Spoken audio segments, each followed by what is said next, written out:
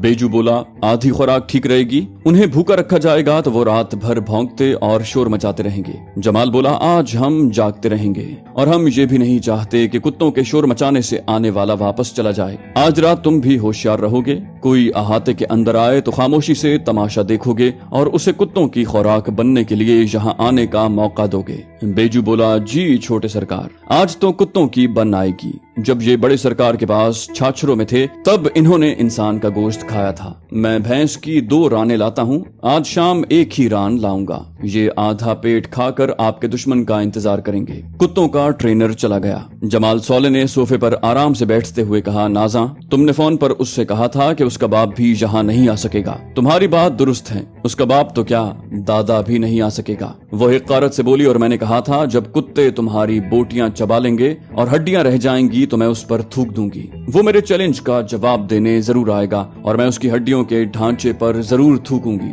وہ اپنی جگہ سے اٹھ گئی، ڈرائنگ روم سے نکل کر اپنے بیڈ روم میں آئی۔ وہ اپنے اندر کچھ عجیب سی بے چینی محسوس کر رہی تھی۔ رہ کر ایک بات لاشعور کے خانے سے اچھل کر شعور کے خانے میں آتی تھی کہ وہ یہاں نہ آئے، کتوں کی خوراک نہ بنے، حرام موت نہ مرے، وہ زندہ رہے۔ ایسے چٹانی مرد کم ہوتے ہیں، اس چٹان کو ٹوٹنا نہیں چاہیے۔ وہ اپنے بستر پر آ کر گر پڑی، غصے اور غرور سے اپنے خیالات کو دماغ سے جھٹک کر جبرن یہ سوچنے لگی اس بدماش درندے کو مرنا چاہیے، ضرور مرنا چاہیے، پتہ نہیں کیسے 2 بار خوابوں میں آ چکا ہے۔ وہ سوچتی رہی، بستر پر کروٹیں بدلتی رہی، اس کے اندر کبھی ہاں اور کبھی نہ کی تکرار جاری تھی اور وہ انجانے سے اضطراب کو اپنے دل سے نوچ کر پھینک دینے کی ناکام کوششیں کرتی رہی۔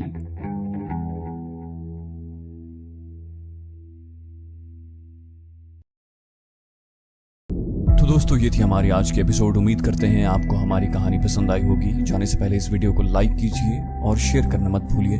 کامنٹ کر کے ہمیں بتائیے کہ آپ کو ہماری ویڈیو کیسی لگی، اور اگر ابھی تک آپ نے اس چینل کو سبسکرائب نہیں کیا تو اسے سبسکرائب کیجئے اور بیل آئیکن دبا کر آل نوٹیفیکیشنز آن کر لیجئے۔